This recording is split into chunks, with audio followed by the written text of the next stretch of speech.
Darcy.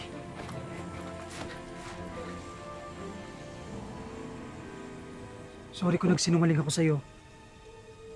Aaminin ko. Nung una kalaban ng tingin ko sa'yo. Dahil waki ka. At pinalaki kami naniniwala ng lahat ng waki ay kalaban.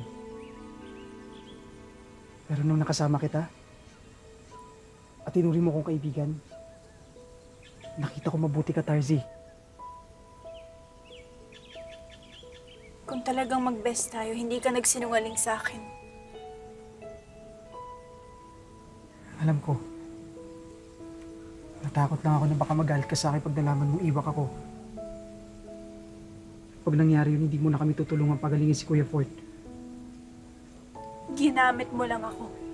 Hindi. Hindi totoo yan, Tarzi. Toong naging kaibigan ang tingin ko sa'yo.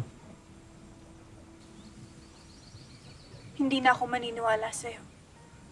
At simula ngayon, hindi na tayo mag-best.